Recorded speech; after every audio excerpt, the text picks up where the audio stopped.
حضرت عمر بن عبدالعزیز کے زمانے میں نا ایک سید صاحب کہتے میری 4 بیٹیاں تھیں تو مجھے ضرورت تھی، میری کوئی مدد نہیں ہو رہی تھی، میں درود شریف پڑھتے پڑھتے سو گیا تو مجھے خواب میں محبوب پاک کا دیدار نصیب ہوا۔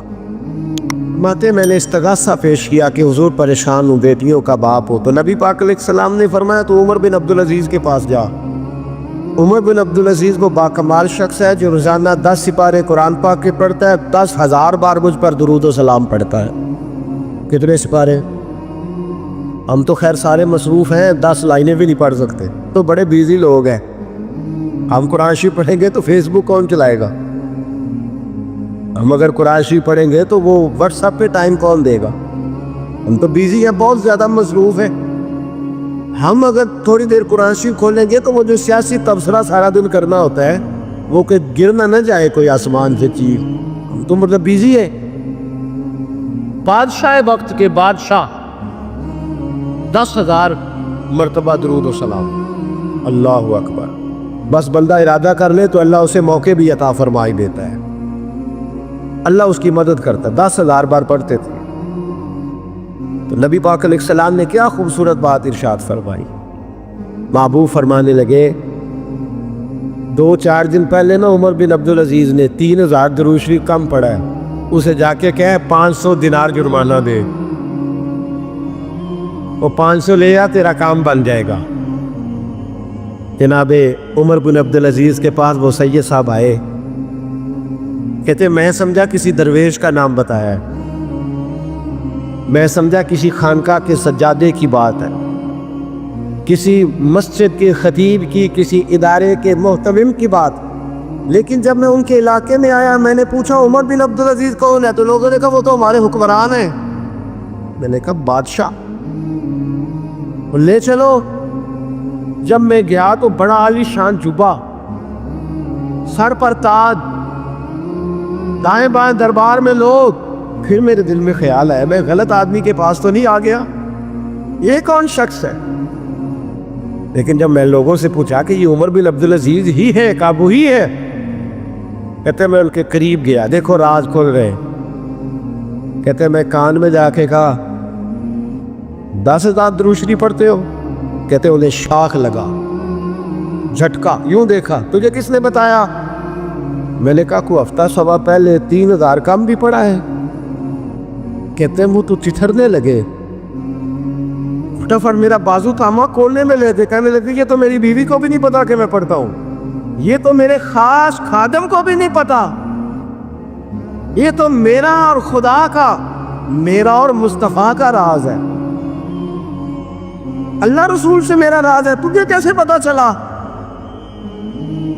کہتے ہیں سید صاحب کہتے ہیں میں نے ان سے کہا کہ جن کے ساتھ آپ کا راز ہے مجھے انہوں نے ہی بتایا ہے، رازدار میں ہی بتایا ہے، اور محبوب نے فرمایا میں سید ہوں، مجھے گھر میں ضرورت تھی، صدقہ زکوٰۃ لے نہیں سکتا، مجھے حضور نے کہا جا اسے کہا تجھے 500 دینار دے۔ کم پڑھا درود شریف؟ تو کہتے ہیں حضرت عمر بن عبدالعزیز ایک ستون کے پاس چلے گئے اور ستون پر انہوں نے بازو رکھے، چہرہ رگڑ کے چیخے مار کے روئے، تو وہ میر حرم، میں غریب بے نوا، تو کجا من کجا، کتھے مہر علی تے کتھے تیری ثنا، گستاخ اکھی کتھے جاڑیا، کیسے آقاؤں کا بندہ ہو رضا، بول بالے میری سرکاروں کے۔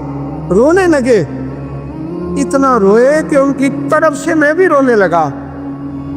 فرماتے ہو میرے اندر بات تھی کہ یہ درویش ہونا چاہیے تھا، یہ ماجرا کیا ہے؟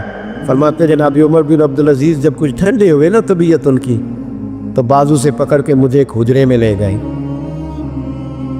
اس کمرے کی طرف سارا محل سارا دربار گزر گیا، اینڈ پہ ایک حجرا آیا، باہر بڑا خوبصورت اس کے اچھا دروازہ بنا ہوا ہے، قیمتی، لیکن فرماتے ہیں جب کھول کے اندر گئے تو اندر کچا مکان، ایک مٹکا، 2 پیالے مٹی کے، کچھ بڑے بڑے سامان پڑے ہوئے، رسیاں پڑی ہوئی ہے، سینے کا سامان ہے، کھجور کی چھال پڑی ہے، کچھ ٹوپیاں پڑی۔ جناب عمر بن عبدالعزیز نے چٹائی اٹھائی، چٹائی سے 500 دینار نکالے اور مجھے دیے، اور کہتے ہیں جب انہوں نے اوپر سے جبہ اتارا تو نیچے سے پھٹا پرانا لباس نکل آیا. اوپر سے جب انہوں نے وہ اتارا تاج تو کھجور کی چھال کی پرانی ٹوپی نکلی. تو میں نے کہا حضور یہ کیا ہے سارا کچھ؟ تو رو پڑے, کہنے لگے اب تجھے رازداروں نے بتایا ہے تو میں کیوں نہ بتاؤں, اب تجھے انہوں نے بتایا ہے جو رازدار تھے تو میں کیوں نہ بتاؤں. فرمانے لگے یہ جو میں نے اوپر لباس پہنا ہوا ہے نا یہ بندوں کو دکھانے کے لیے, اور یہ جو میں نے اندر پہنا ہوا ہے یہ رب کریم کو دکھانے کے لیے. باہر اگر میں حکومت نہ سنبھالوں اور اس طرح نہ بیٹھوں تو انصاف کون قائم کرے. فرمانے لگے اللہ کی قسم 10 روپے بھی کبھی مال خزانہ سے نہیں لیے. میں رات جب فارغ ہوتا ہوں تو میں اور میری بیوی یہاں آ کے بیٹھتے ہیں. وہ بچوں کے پاس بیٹھ کے ٹوپیاں سیتی ہے تو میں یہاں بیٹھ کے ٹوپیاں سیتا ہوں. ٹوپیاں سیتا رہتا ہوں, مصطفیٰ پر درود و سلام پڑھتا رہتا ہوں, چٹائیاں بناتا رہتا ہوں, بھیجتا رہتا ہوں. اور فرمانے لگے تھوڑے تھوڑے کر کے نا میں نے پیسے رکھے تھے. خیال تھا کہ کوئی غریب آئے گا تو مدد کروں گا, خیال تھا کہ اگر ارادہ بنا تو آج پہ جاؤں گا. مجھے کیا خبر تھی کہ میرے یہ پیسے اتنے نصیبوں والے ہیں کہ میں اپنے نبی کے حکم سے خرچ کروں گا. اپنے محبوب کے کہنے پر اتنے میرے نصیب, اتنا میرا مرتبہ اور مقام. میرے عزیزو, ان لوگوں کے جب راز کھلیں گے, ان لوگوں کے جب راز کھلیں, ان لوگوں کے جب راز کھلیں گے تو انہیں اللہ بڑے درجے عطا فرمائے گا, ان کو اللہ بڑے مرتبے اور بڑے مقام عطا فرمائے. ان پر اللہ تبارک و تعالیٰ کی خاص رحمتیں ہو. وہ لوگ جنہوں نے نام و نمود نہیں بنایا, چھپ چھپا کے دین کی نوکریاں کرتے رہے, کونے میں ہو کر کام کرتے رہے, انہیں اللہ جب اجر دے گا تو بڑا دے گا. میرے رسول کریم صلی اللہ تعالیٰ علیہ وآلہ وسلم ہجرت سے چند دن پہلے نا خانہ کعبہ کو اندر سے دیکھنے کا دل کیا میرے نبی پاک کا. کیا مجھے مکہ چھوڑ کے مدینہ طیبہ جانا ہے تو میں ذرا کعبہ معظمہ کے اندر سے زیارت کر لوں. عثمان بن طلحہ ایک شخص تھا جو کلید بردار تھا, جس کے پاس خانہ کعبہ کی چابی ہوتی. حضور صلی اللہ تعالیٰ علیہ وسلم نے اس سے کہا کہ بھائی چابی ذرا دے دو, میں خانہ کعبہ کے اندر سے زیارت کرنا چاہتا ہوں. کہنے لگا کوئی اور ہوتا تو میں دے دیتا, آپ کو نہیں دوں گا. معاذ اللہ ثم معاذ اللہ. میرے رسول پاک کی بات نہ ستارے بھی مانتے ہیں, چاند بھی مانتا ہے, سورج بھی مانتا ہے. حضور اگر سورج کو کہنا واپس حضرت علی نے نماز پڑھنی ہے تو وہ آ جاتا ہے. اور اگر حضور فرما دے چاند کو 2 ٹکڑے ہو جا تو وہ 2 ٹکڑے ہو جاتا ہے. سورج بھی بات مانتا ہے, چاند بھی بات مانتا ہے. یہ سارے میرے رسول کریم علیہ السلام کے غلام ہیں. جہاں جہاں تک رب کریم کی خدائی ہے وہاں میرے حبیب کی مصطفیٰ ہے. حضور وہی چاہتے نا, وہی چاہتے. تو حضرت عمر اگر حکم دے تو زمین تیل واپس کر دیا, تو حضور حکم دیتے تو وہ کافر اندر دھنسا لیتی زمین. سارا کام اسی وقت ہو جاتا. لیکن حضور نے کیا فرمایا؟ عثمان بن طلحہ نے کہا نا کہ آپ کو چابی نہیں ملے گی. اللہ کے رسول نے فرمایا عثمان ایک وقت آئے گا جب یہ چابی تجھ سے میں لوں گا, اور جس کو میرا دل کرے گا میں اسے دوں گا. ایک وقت آئے گا کہ یہ میں تجھ سے لوں گا, اور پھر جس کو میرا دل چاہے گا میں اس کو وہ چابی دوں گا. میرے نبی کریم رؤوف رحیم سید عالم صلی اللہ علیہ وسلم نے وقت دیا. کتنا وقت لگا؟ 2 دن, 4 دن, 5 دن, 10 سال لگ گئے. حضور نے مکہ کو فتح کیا, حضور تشریف لائے.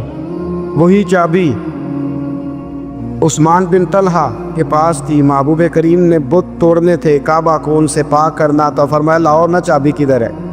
عثمان کہتے ہیں حضور نے تو بات نہیں جتلائی, پر مجھے وہ لفظ یاد ہے کہ عثمان ایک وقت آئے گا, ایک سمجھیے گا بات کو, ایک وقت آئے گا جب چابی میں لوں گا, اور پھر جس کو میرا دل کرے گا میں اسے.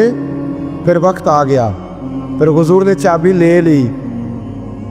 پھر نبی پاک نے بت توڑے, پر قربان جاؤں مدینے والے محبوب کے طریقے پر.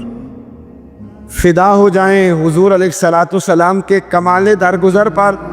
جب حضور فارغ ہوئے نا بیت اللہ کو صاف کر کے تو فرمایا کدھر ہے امیر عثمان بن طلحہ؟ وہ آئے تو حضور فرمانے لگے یہ چابی پہلے تیری خاندانی وراثت تھی، پھر میں نے اپنے وعدے کے مطابق لے لی، اب میں تمہیں واپس کر رہا ہوں، اب یہ چابی میں تمہیں واپس کر رہا ہوں، میں یہ چابی میں تمہیں دے رہا ہوں، لہذا اب تیری نسل سے بھی قیامت تک کوئی نہیں لے گا، میں تمہیں یہ چابی دے رہا ہوں۔ تو بھئی وقت کا انتظار کریں۔ اور عثمان بن طلحہ کہتے ہیں میں نے حضور کا یہ کمال کرم دیکھا تو میں کلمہ ہی پڑھ گیا، میں مسلمان ہی ہو گیا۔ وقت کو دیکھیں، وقت کا انتظار کریں، آنے والا ٹائم دیکھیں۔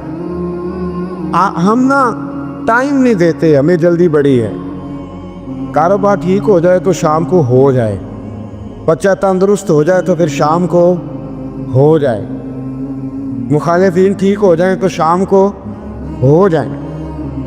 ہمارے سارے کام شام سے پہلے بلکہ جو ولی بننا چاہتا ہے وہ بھی کہتا ہے 1.25 گھنٹے میں بنا دو، لیٹ نہ کرو۔ بہت سارے تو کہتے ہیں یہ ایک نظر کریں، میں نے کہا آپ کوئی عمل بھی کریں نا، آپ تھوڑی محنت بھی کریں نا، کہتے ایک نظر کریں۔ ہمارے درویش کہا کرتے تھے کہ آج کل مرید کہتے ہیں نہ نماز پڑھاؤ، نہ روزہ رکھاؤ، نہ وظیفہ کراؤ، نہ کوئی اور کام کراؤ، سانو ایویں ہی بخشاؤ۔ تو بھئی اللہ نے خود 5 نمازیں فرض کی، رمضان کے روزے فرض کیے، زکوٰۃ فرض۔ تو جب اللہ نے ذمہ داریاں لگائی ہیں تو پھر کون ہے جو بغیر ذمہ داریوں کے آگے جائے؟ تو اپنی زندگی میں چیزوں کو سمجھے، غور کریں، وقت آپ کو دینا ہے، اور جب آپ وقت دیتے ہیں تو بہت سارے معاملات ٹھیک ہو جاتے ہیں۔ حضرت عمار بن یاسر بڑا شروع میں کلمہ پڑھا، ان لوگوں نے بڑی تکلیفیں اٹھائیں جنہوں نے آغاز اسلام میں کلمہ پڑھا، حالات اور طرح کے۔